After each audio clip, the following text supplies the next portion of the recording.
senge bolimbisi tozela kala mingi te kozala zawadi ngwa bolimbisi ya nini déjà tosengana déjà senganga bolimbisi na senga bolimbisi esila bolimbisi ya nini na public po esala nini pesanga nini Boy, yeah. So it can make me look like, oh, I lied about everything. When clearly there was evidence there. That I'm gonna look stupid. I'm gonna look crazy.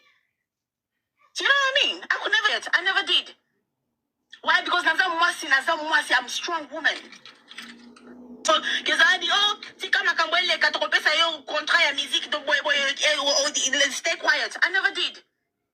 Why? Because Naza I'm a strong woman. So, kotika wana kona kia wate pona kuma ya batuwana mibali. No. Wana yaki anga pona kuma ya mwasi ndoki oyo abenga kifamina nga. Omoni papa nanga zai ko benga nga bengi na kati telefone. Na banga ka mutu te. Na banga ka mutu te si ko bake mutu. Balonga limita pa malanga pe ko telefone ngam kati telefone. Baki oh Boto bande MDG de TV mafuta sikizeni ngomino. Benye na senge bolimbisi tozela kala mingi te kozala zawadi ngwa. Bolimbisi ya nini? Bande ko balingo to elisusu. Kopesa sango pe kopesa conseil ne to mesana osala. Car o bout ko yoka na mungu ende ko biso zawadi tozo chele no continuité ya ba voice. Ba côté mususu bo sentir moi ba vide to sauter parce que vraiment, elle est en train d'insulter, vrai sens du mot, insulter, bah gros mot. So, il côté, surtout quand on en anglais, bah vidéo aux restrictions. YouTube a linga ma finga te, bah ma finga ma casse, on a YouTube a linga ngote. Alors, bah fingi na anglais, ma fingi na linga, la fingi na swahili. Linga la swahili, peut-être ça peut passer. Bon, bolimbi si pour na yango, pour na bandeko peut-être bah trop sensible, na bah insulte et consort. Les amis, pourquoi on est au salle live au bandeko na ngai? Après sortie médiatique, il y a des choses péniales et à Singaï Bolimbisi, Tolanda qui a un nyonso, ils ont dit que ça la live. Soi-disant, bah lobby na eke, pénial à Singaï pardon, et pas à Singaï pardon. Il y a moi et Paul Balamino qui a ça là, jamais. Azazo baté et assis à ça là, Singaï pardon, et puis voilà. Donc à Osuko et Roson a été pour na yango. Mais bizarrement, ayoko ça direct en moi ailleurs tomboka na ebité bana ko finga en plein live on parce qu'il y a répondre na ebité mais c'est vraiment et ezoka musa makasi parce que biso to visa de ser en crise tout ça batou on a des faiblesses ou comme qui on a si on peut supposer ou encore to ko benga ngo faiblesse dans moto mais après il est passé la repentance soi-disant ma période Mike Amba sala qui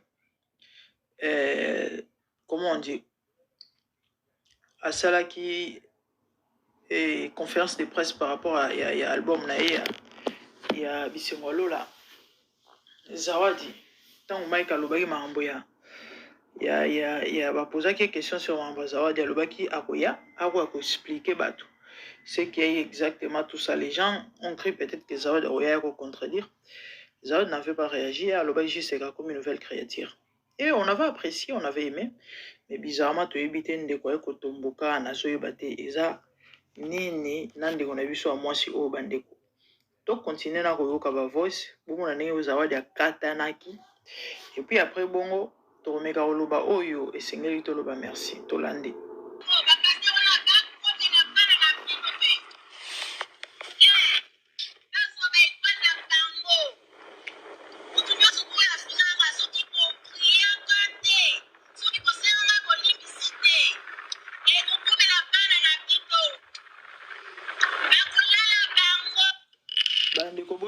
Zawadi aza kobimisa na monoko na ye. Boyoka biloko Zawadi aza kobimisa.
ya pembe bana na ebe bakobila tango te tinde mokolo koya asenga bolimbisi afinyanga melele o nga na komi na nga mwana nzambe nga nafingaka bato lisusu te mavi yako nyama imbesile chia ulibataka tama kunichamba mie ofinganga tinengo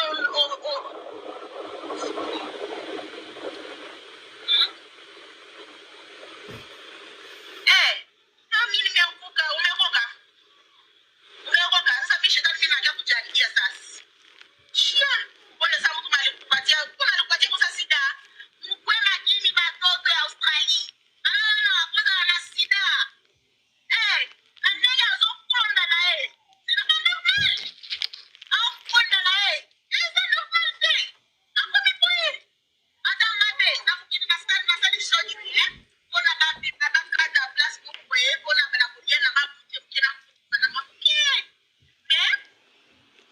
ya mwasi wana koko wana ya eleki akondi makasi epe azoteka soki bakomprime soki banini oyo akomutu adimine likumu banenani yote ile madawa yote ya bongo ile eti ameokoka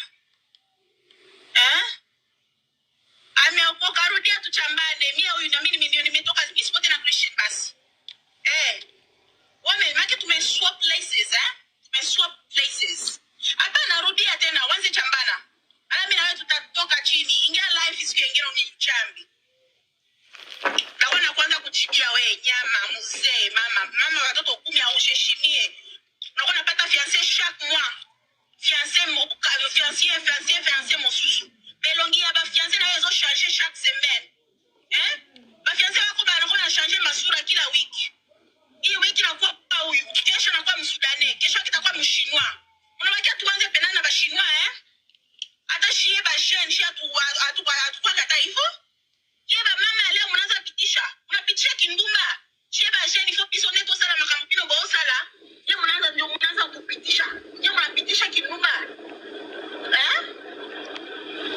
kila siku different fiancé nakati na my life na gay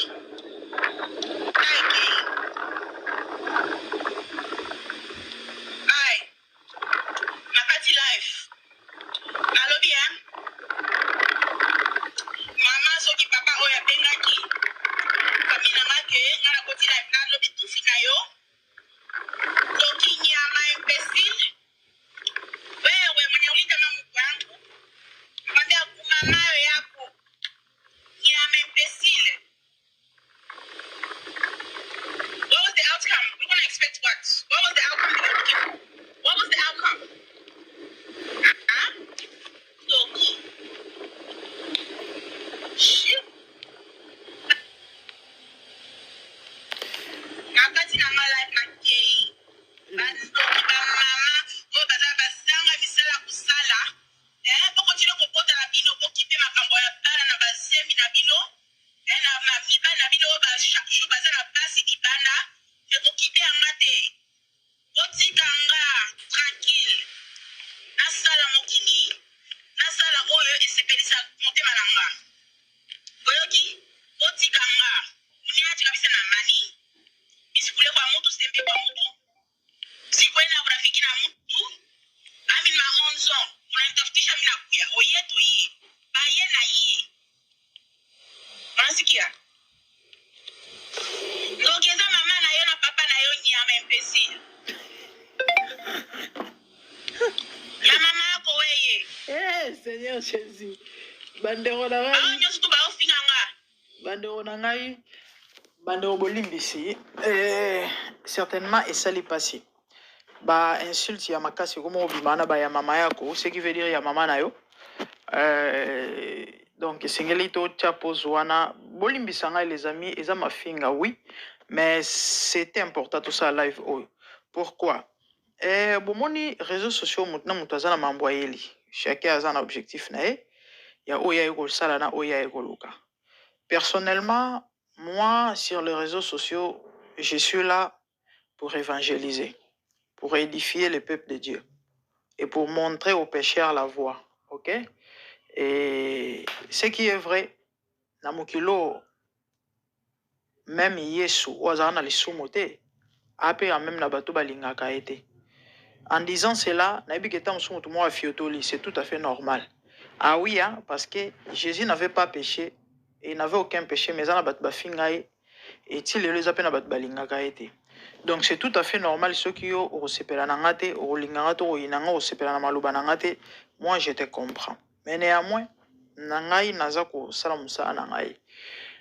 Bandeko, ça fait mal, hein? Ça fait trop mal. Pourquoi on est au ça live? Live personnellement on est au salon au kaka. Pour confirmer ma commune en Zambie et puis que l'obana bandeko, ou ba yebite, ou encore au babo sanaka. Que ba o nyon sote baganga kombo ya Nzambe Nzambe. Seigneur Seigneur nde bazo appartenir na Nzambe. Nde Nzamba yebi bango.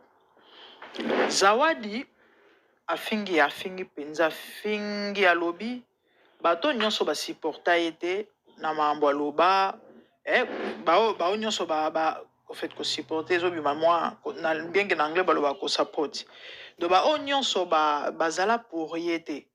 Ba sista yete ba compatisaka na yete na mambo oya lobaka sur Mike Kalambai masolo vaseline toyebi alobi bato wana nyonso na bao bafingaka ye bana na bango ba subir même makambo mais maman na raison nini sur base de quoi na tina nini na sens nini Zawadi ya luka Mike makangu ye moko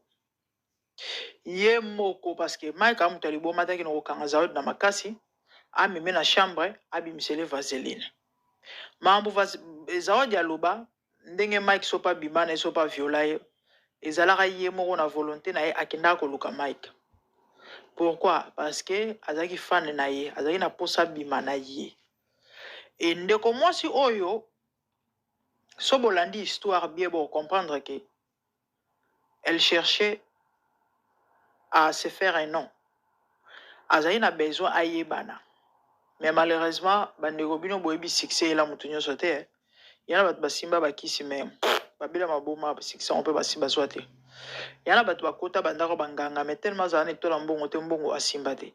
Yana te bazawadi bandeko lokolo kilo malgré nyonso zawadi asala bandeko esimba te kombo ya lukasala asala yango na moi temps moke mais en mal de ce qui veut dire à profiter nango te ce qui est triste et lelo ekomi aya komodire bato ya kofinga mais bana na biso bakomona makambo wana te parce que bana na biso bamibatelaka yo okende komitika mbeka okende komikaba mbeka sikoyo makambo yo oyo olukaki ekomelaki yo après ya oya oluka babuke ministère biso tokoma babuke ministère tokoma toya kocompatir na yo est ce que eza na sens ya na sens te bandeko Zawadi na début ya année asalaki alobi yango mpe na bavoice mais dommage ke moye totya nyonso eza te alobi atubelaki awa na bavoice oyo alobaki atubelaki asalaki repentance yango atika makambo ya musique. Et plus ou moins 6 mois passés, na ba début année à to salaka émission Zawadi alobaki akati atiki mambo musique parce que il faut équiper azwa traitement azwa soin soki ya motu na ye motu so pe ebeta ye donc motu ebeta ye bon koyo quand même ba mambo azobimisa c'est fort possible hein?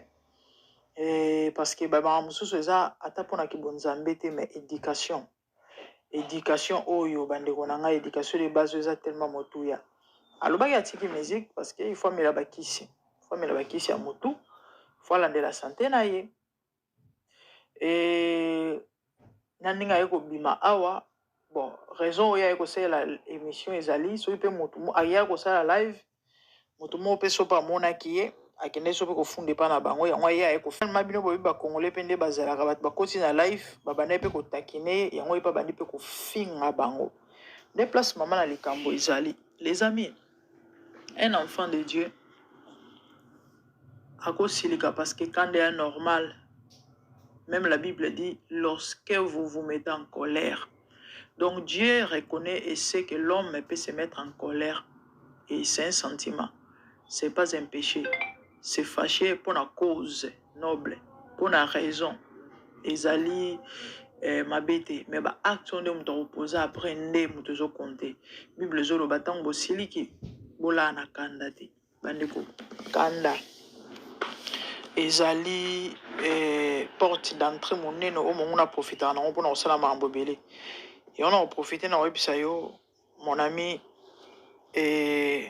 so oza moto ya bakanda bondelaka mingi na nzambe asunga yo apesa o maîtrise de soi akanga lona na molimo wana kanda epo apesa o maîtrise de soi. Maîtrise de soi eza moko ya bafruit de l'esprit bandeko ya na bana na nzambe ebele eza na bato ebele pardon abongisa yango ya na bato ebele oyo baomibenga bana na nzambe baza na problème sérieux bazomanke bafruit de l'esprit voire même des hommes de Dieu nga na si na yoka mosali na nzambe aofinga moto ya mama na yo nayebi te moto ya ndenge wana tobenge mosali na nzambe yango nayaki apo naloba ka nde nauta koloba na ebandeli naye na rappele na bato oyo bayebaki me babosanaka naye mpe na apprendre na bato bayebi te naye koloba na bayikeke bato nyonso te oyo baya na image ya bonzambe ono nga na chandre nga nazali paster nga naza songolo baza ya nzambe la bible elle dit et le fait que toomona bato wana eza confirmation ya makambo oyo bible elobi ya makambo oyo yesu akoloba baoya na kombo na nga me baza yanga te baoya na kombo na nga me natikala koyeba bango te bandeko parmi bilembo oyo bareconnaîtraka mwana nzambe ya le fruit de l'esprit le fruit de l'esprit toza na patience toza na maîtrise de soi toza na joie toza na paix toza na foi toza na comment on dit ça bonté toza na eza witi bandeko soko moni moto azanga maîtrise jusqu'au point ya kofinga neti ndeko na biso azosala ekofinga mafinga ya makasi oyo ekosala pasi na matoi ke mutu oyo abien éduqué ata aza chrétien takobimisa te en tout cas bolimbisa ngai mutu wana so bofungoli mpenza mboma liso molimo bocomprendre qu'il n'a jamais été enfant de Dieu. Lorsqu'on reçoit Christ Jésus, les amis, le changement est radical. C'est vrai, au coma 3 fois saint mbalamoko, mais il y a de ces choses-là, oyo. Moi, nanzamba solo, ako sate. Moi, nanzamba ko fingate. Moi, nanzambe. Moi, nanzambe. Ako beta peut-être moi libaku moko to abato na maloba na bandenge moko boye. Mais ko banda ko finga ndenge ndeko na biso uti kosala tu finya mangwa ko imbécile donc na makambo kolala na kati attendez bandeko bolimbisa ngai eza eloko babilo fallait pas na répéter mais na osala émission vous comprendre ngai non c'est trop it's too much pour un enfant de Dieu tu peux pas arriver jusqu'à là it's too much et ça fait trop mal vous savez. Et on peut qualifier une personne par rapport peut-être à l'olengenai. Bible est insensé. Et tant moto a manifesté bousso bolobina que non oiseau par rapport à l'ikambosali, ça peut se comprendre. Mais kobanda ko finga c'est autre chose. Ko qualification na ma finga c'est lo mokote. Kobanda finga moto so finga neti ndenge ndeko na biso ya mama na attendez. Mwana nzambe. Eza mamingi eza pasi. Les amis, faites très attention à balou ravisseur. Si quoi, tant que tu as déplorer ba comportement ya boy, ba fan ya ba batouana bazo finga biso. Et les amis, tant qu'on a des missions, attention qui moto osa l'émission no linga kaete, mais le fait que tu te permets au land émission naïe. Ou encore moto o peut-être azo lobela. Yo za la fan à moto wana net ndenge to sala ki émission de on a biso mai kalambay. Raison to pas objectifier émission zalaki. Comportement de on a biso zaki bien té. Bible zolo bana Galate 6, je crois à partir à verset liboso. Soki omoni ndeko na mbeba. Même la Bible reconnaît que même un chrétien a ko fauté. So omoni ndeko na mbeba bo reprocher ye. Étant bana na Nzambe, étant des frères et sœurs dans le Seigneur, on a ce droit-là. Na Galate de Pierre a reproché, pardon, Paul a reproché à Pierre. parce qu'azalaki répréhensible. Puis à omene azongela ne koko. Vie Pierre ka oboye bi a ressuscita ba oui so tangi Bible bien. Akomane master ba païen. Amene akomine omela monsamba. Pierre azongeli bombe. So amoni Paul azoya pas esquiver. Ah, Paul a pas melaye. Azaki répréhensible. Ceux qui moi nzamba fauté, surtout en public, on a le droit. Yaoya oloba ke non ndeko beta ki faux. Bible soloba boye. Il n'y a pas de péché en ça, malheureusement. Bato ma bibi ngara ba fan. Ya ba bato wana ils viennent bako taxer, bako insulter. Bon, comme j'ai dit l'autre fois, si vous êtes des païens, bon, je vous comprends. Mais si vous vous dites enfant de Dieu, répentez-vous. Oui, répentez-vous parce que vous risquez de rater l'enlèvement. Na ba comportement ya ba lolenge wana. Tout ça qui est émission juste pour reprocher à notre bien-aimé Mike Kalambai qui, étant qu'enfant de Dieu, rancune n'est biblique. Oublie ce qu'on t'a fait, c'est vrai, ça peut faire mal. Mais bato ba ko finga, ba ko taxer, ba ko loba, ba mususo koma itala message molai par erreur ne fassa qui on fallait pas. Fallait na répondre et penza bien expliquer. Alobi bisengolo les osa la maman na succès. Et toza ba jaloux, Mike soki nini. Et pardon. En fait, bref, eza maming eza passé. Si vous et que vous êtes incapable de reprocher, malheureusement, et pour le bien que non nazali fan yambi, c'est normal il faut na kolobela na koloba mabe ya Mike Kalambai. Bandeko bazali ba landara ba émission nanga ou encore ba mourir ya MDG de TV et mafuta ya sika o ba banda kolandanga depuis ba yebinga bien. Nazala ni pour ni contre. Au fait, nazala pour. Quand il s'agit aux pour, na ilo za malam. Mais si il mo eza ma bère condamné, j'ai toujours été contre. Combien de fois on a ça ba émission contre Mambo contre Moïse Mbiye. Moïse Mbiye na début année non ezara elo ko ne salemara le 1er janvier tant on a veillé na église na ye. Mbiya teka ba calendrier na ilongi na ye. Soit disant pour na okimisa milimo mabe, c'est de l'idolâtrie.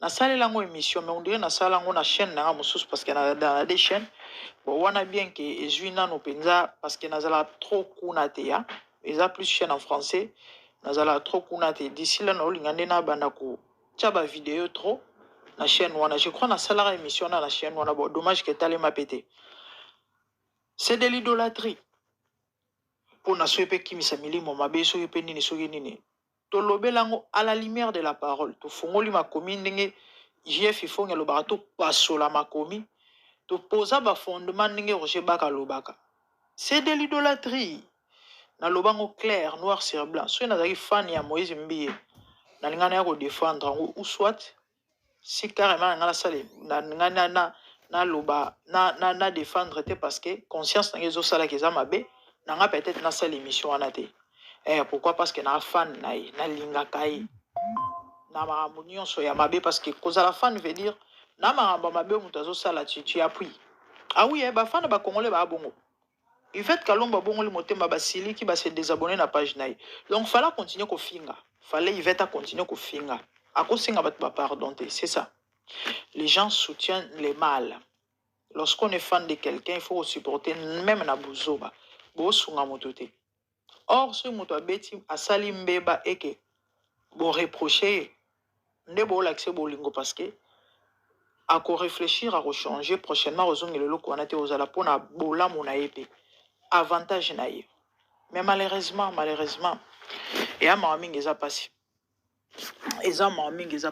bandeko en tout cas na olobana bino boye tous ces gens là qui viennent crier au nom de Jésus au nom de Dieu non nazoyemba nazoteya en tout cas bota bango malamu botala bango malamu tala muto ayaki soit disant gospel singa atiki koyemba démissionner pourquoi parce que loko ya koluka zwi te do ya yela yo maka mususu yela koyembela nzambe te et lelo bota misala ndezobima libanda bizale lezobima libanda donc nzambe azoko exposer bango alakisa bino ke ils n'ont jamais été les nôtres C'est ça, en fait, l'objectif. On a aussi l'émission parce que dans les bénéfices, on a déjà, acte des apports 3 pour ça. Et fondé la qui ça, kazaï moutamesala. Point barre. Les amis, c'était ça. Abonnez-vous massivement si MDG de ma Foutasika. Quant à moi, mon numéro Mbalasima, je ne vais même pas rezoom à Babylone. On a ya lobby parce que il y a moto, il y en a 4 zate. Que Dieu vous bénisse. Merci, au revoir.